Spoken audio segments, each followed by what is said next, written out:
show. I think going forward they're going to list this fight as the one which really reintroduced all of us to toe-to-toe, mano-a-mano. Hell of a fight. I just was in the locker room of both fighters. Of course, lots of celebration in Leo's locker room, but you know, it was a tough fight, and you can see it on his face. And he'll be here.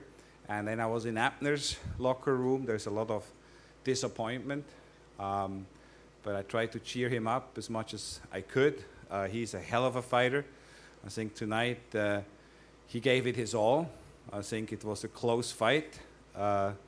And, you know, Abner is just one of those fighters which is must-see TV. You can't miss it, and there's going to be another night for him.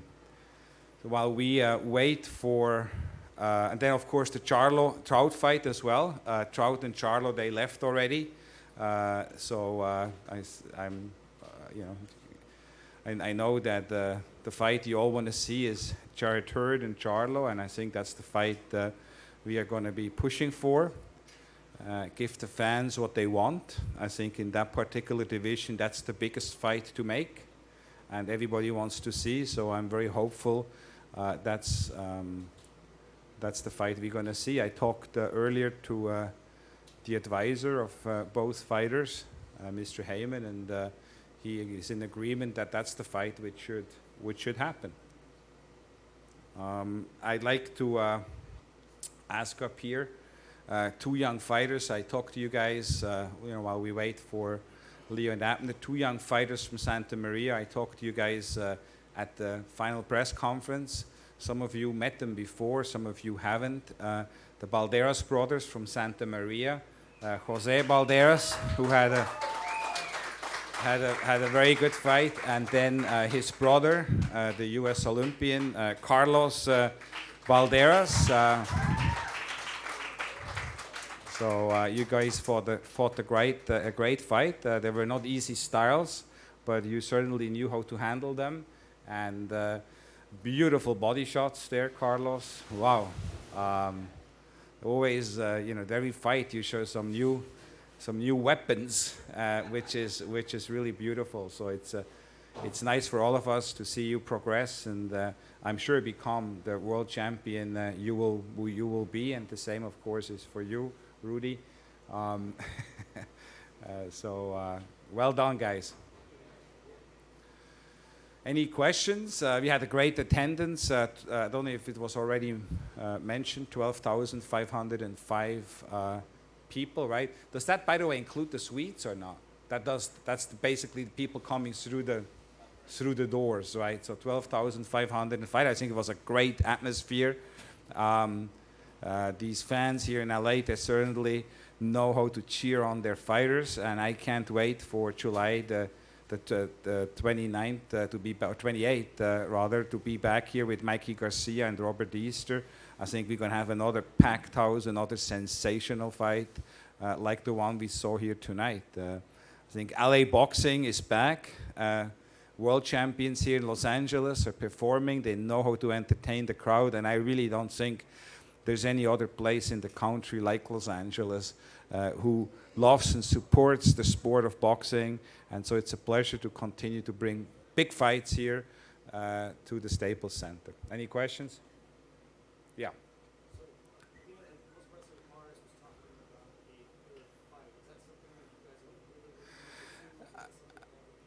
I was talking to Abner as well, and I told him, well, I think what we need to do is we need to take a little step back and just reflect on what happened. You know, I think this was a grueling fight for both guys, by the way. And, you know, Leo went in the last couple of years through some very grueling fights as well. So I think we need to take a step back, and I think the fight, you know, I love to do big fights. I've always done that, and I will continue to do that.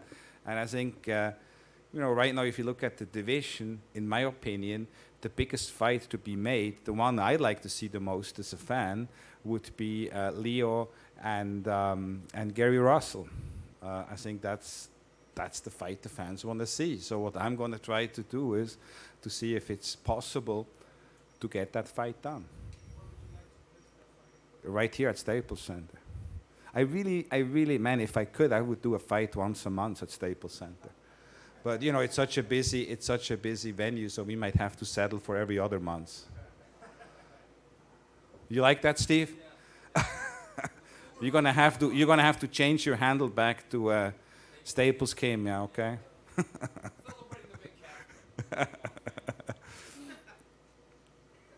Yes. How do you guys feel about the attendance tonight? I know there was a Dodgers game tonight, but it's a little bit less than what they did last time, a little over 13,000, I think. I think actually it was very close. I think it was 12,800 or something like. So it was pretty much the same. But you know what I believe in is I believe the prices were a bit higher, so the gross and the net gate will be substantially higher than the first one.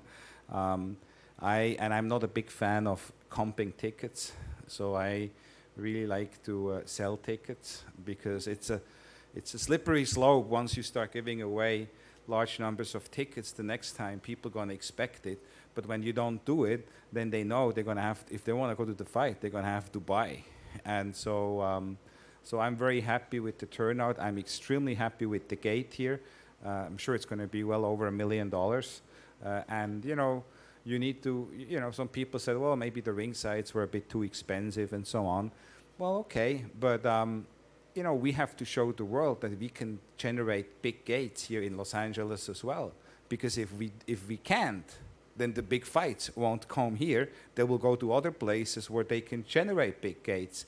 So we have to really, you know, build up LA not only as a fight town for smaller fights, but a fight town for the big fights. And by that, I need the help of all of you from the media, and I need the help from all the fight fans to support the fights and come out and buy tickets and not wait to see if they get comps. Because I can tell you, with Ringstar being a promoter, they'll be waiting for a long time.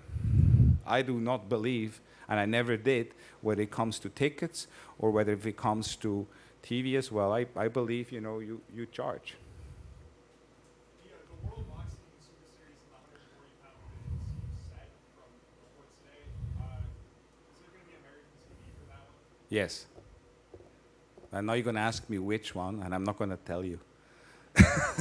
Because I can't. No, but there will be TV, and it's going to be a loaded tournament on the 140 and in the 118. So I can't wait.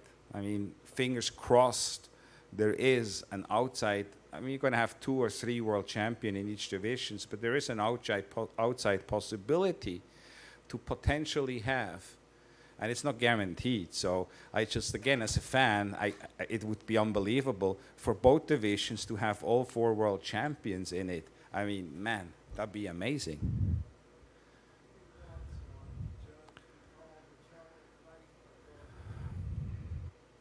Yeah, I was surprised. I mean, that's all I can say. So I don't know which one it was. I don't know the guy, but I think that was not the right card. But it happens in boxing, unfortunately. And I think as long as we're going to be in boxing, we're always going to have once in a while those crazy cards. And I just hope that it's going to become less and less as the judges are going to be held more responsible for turning in cards which really don't properly reflect the fight.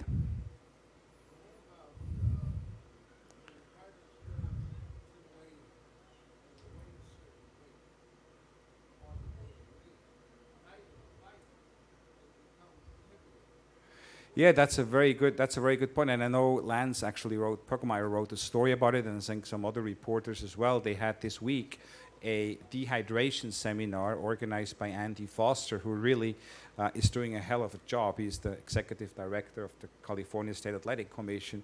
And to change that, because there's some studies they made which shows that in some cases, a fighter gained like 20% or something like that, or over 20% in weight from the weigh-in to the night of the fight. I mean, that's dangerous. And that's got to stop. And all 4 heads of the sanctioning organizations were in Los Angeles earlier this week, and were meeting with the commission. And I'm sure they're going to come up with the right protocol to avoid that. And maybe it's going to be day of fight weigh-ins, and you can only add so much weight, and if not, there will be substantial penalties or fines and so on involved. But again, you have to sort of like put that in perspective as well, because if somebody gains more and the day of the fight, what are you going to do? Cancel the event? And people flew in and they bought tickets, and I mean, how fair is it to the other guy who didn't do anything wrong, let alone all the other guys who are on the card? So you have to do something about it, but you really have to reflect on it. What is the best way to go about it? Why do you think the crowd reacted so viciously to Charlo after his win? Did you do anything disrespectful? It wasn't a terrible fight. Well, that's a great question, and I have, I think, the perfect answer to it. It reminded me about Floyd Mayweather. They usually reacted to him the same way.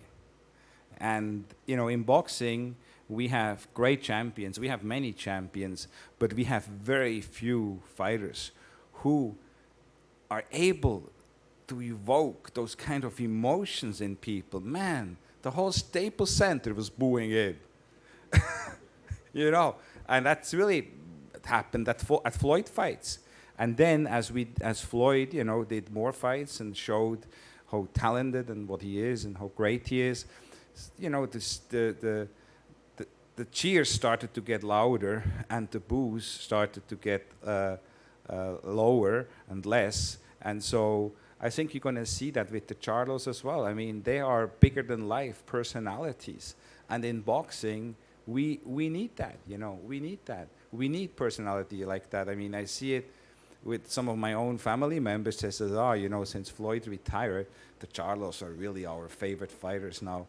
Because, they have attitude. They bring more than just boxing to the game. They bring personality, and I think that's great. Yes.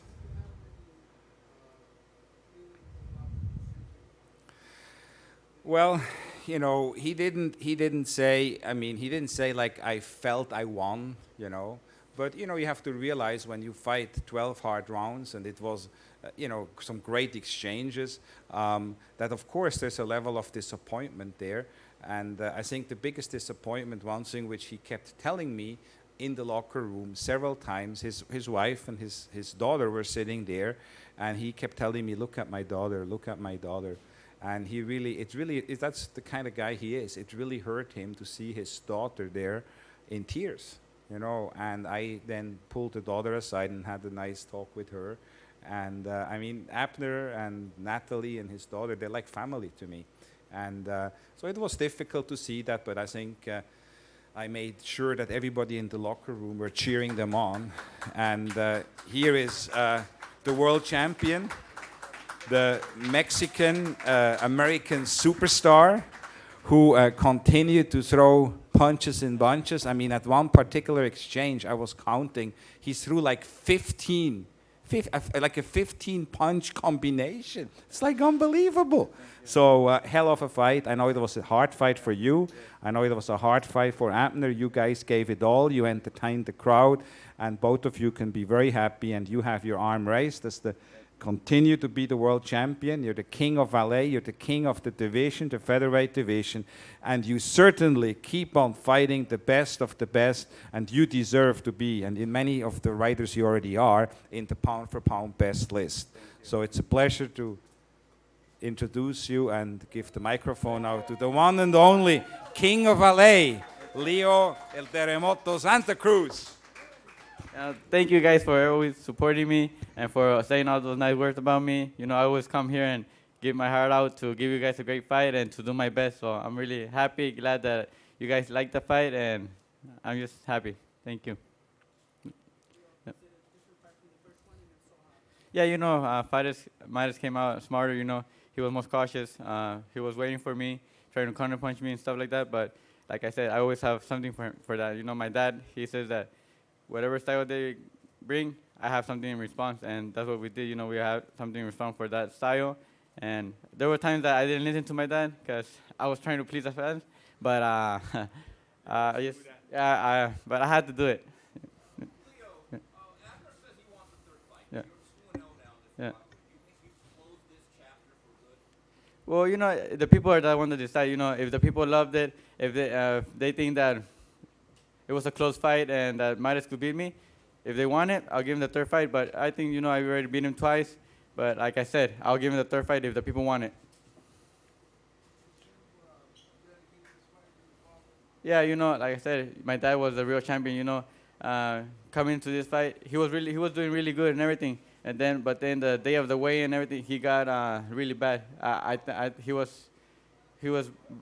barely made it to the weigh-in. He had really cramps right here in the back. He couldn't really move, and I was worried. I don't know if you guys could notice, but you could see that I was kind of worried because my dad was doing really bad, and he had to go to the room, and he stood there all day. He didn't want to show it or nothing, but I knew that there was something wrong with him, but I was scared that he wasn't going to be in my corner, but thank God, he's a hard man, tough man, and he went there to my corner. He was there. We told him not to go, but, he's hard, so that's why he's the real champion, and I dedicate this fight to him.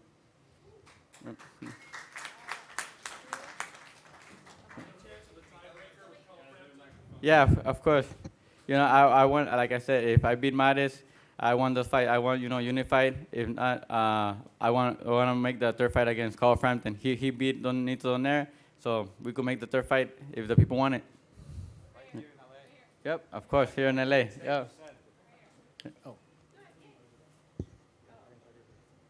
I was just going to ask, he might have asked it, I didn't hear, but you mentioned after the fight, Richard mentioned it earlier too, that it looks like you guys want to go after the Gary Russell fight, right? Yeah, of course. How important is that? I'm sorry. How important is that to you to get that done at this point? I want to beat the best. And Russell is one of the champions.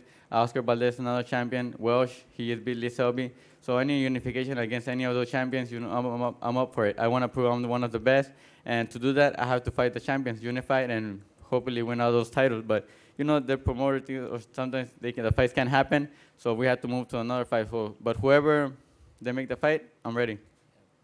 So earlier there was a call out between right here in the front from Oscar Valdez today. How much would you want that fight to happen, and how much do you feel it would be something like this? Both guys, with that Mexican American heritage. Of course, he's a Mexican. He comes forward throwing a lot of punches. I think it's gonna be a great fight because he has the same style. He comes forward throwing those big punches. I just have to be really careful because he does. He has power. He goes in with those big hooks, but. Like I said, I have a response for everything, and I think there'll be an entertaining fight and explosive fight too. Hey, Leo, congratulations on winning Thank you. again. You fought guys like Frampton and Mares now who are willing to engage with you, but Gary Russell obviously is a lot different. He likes to box and move. Yeah. How do you think you would do against that style? Like my dad, like I said, my dad's a smart man. For every fighter, he knows how to send me. With Gary Russell, timing, he's really fast and everything, but timing beats speed. And I have sparred in the gym with fighters that are really fast, and I do good against them because, I know how to fight them. Every time they throw, I go first, and, I think with my pressure, you guys saw, I don't know if you guys saw, but when Joseph Diaz was pressuring, he worked the body. You guys could tell that Gary Russell went down. He wasn't throwing with power. His speed wasn't there no more. But then Joseph stopped, and that's when Gary Russell kept. So I think with my pressure working the body, I think I could adjust and beat Gary Russell. Is that the fight you want next? That one or any unification, Gary Russell, he's a WBC. There's Oscar Valdez, Welsh, or, any. I'm ready for whoever the fans want. Leo over here. Yeah. Leo, when your dad is going through stuff, like you said the last couple of days, can you tell in the fight, in the corner, if he's feeling pain, or do you notice it at all, or is he good at blocking it out? Yeah. He's really good at blocking it out because, he always tries to show me that he's not in pain because he knows that I worry a lot, He knows that I worry a lot. So even yesterday when I told him, hey, what's wrong? Because I could see in his face that he was trying to hide it from me, but I still could tell, and he was like, no, I'm okay. But I knew there was something wrong with him, but he didn't want to worry me because he knew I have a big fight, and sometimes those things make you, do worse. But, I did better because of him, to make him, his hopes up and to make him feel better. So, because every time he sees me do good, and I knew a victory was going to bring his hopes up, and hopefully it did. Leo, háblanos del significado de esta victoria y si le darás la revancha.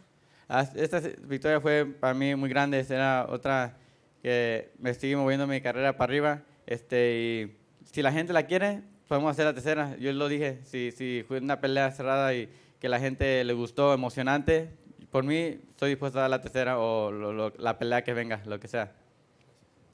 Leo, over your left. Yeah. Did you think that you had hurt him in the 7th round and that you could have taken him out at that point? And also, how different was this fight than the first one? You know, like I said, I was going to be smarter. I was, trying to, for him to come in and I'll step back and I'll use my reach more. I wasn't staying inside that long. I was trying to box him, pick my perfect shots. And, Mares is a tough fighter. He could take some punches. And I got him with some good shots, but he could take them. He know how to survive. He know how to survive. So it was, tough to hurt him. And, he's a great fighter. Leo, Down. Okay. you stated before this fight, if you win, you're going to try for a unification bout. But if you weren't able to get that, you'd move up to 130. Any thoughts on that? And who would be your first opponent at 130 if you wouldn't be able to get any of the unification bouts? Whoever gives me the opportunity, I think there's Berchet, there's I think Jermell, he's the champion, and there's some other champions. But whoever gives me the opportunity, and no matter who, I just want to look for the fourth title. Leo, you definitely had like a home arena advantage here tonight. And you are a champion, the number one featherweight champion, possibly. Do you want to say like, hey, I just want my fights to be at Staples Center from now on? Hopefully, this is my house.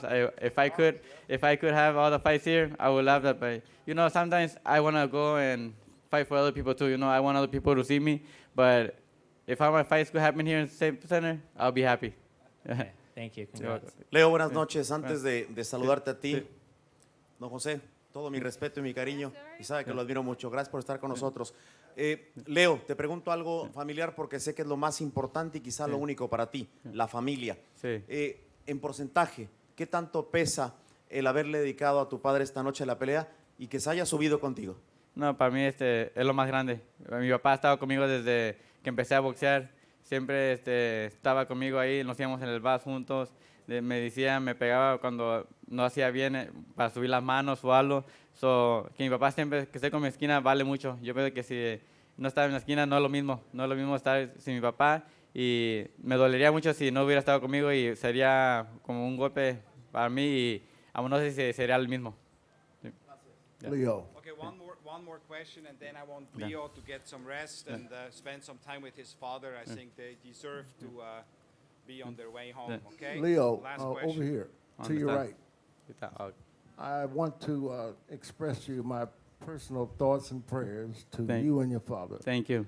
And I want to ask you, throughout the fight, you were throwing quite a number of combinations, and you think you were doing a lot more this time than you were the last time? I just try to do good. I didn't know. I thought maybe I did. I didn't feel that I did better than the first fight. I don't know. Hopefully I did. I was just in there, trying to do a good fight. I went there. I was trying to make sure I was winning the fight, and if I did, hopefully I did. All right. Thank you very much, guys. Thank you, guys. Give a big hand to Thank you. Leo Santos. Thank you.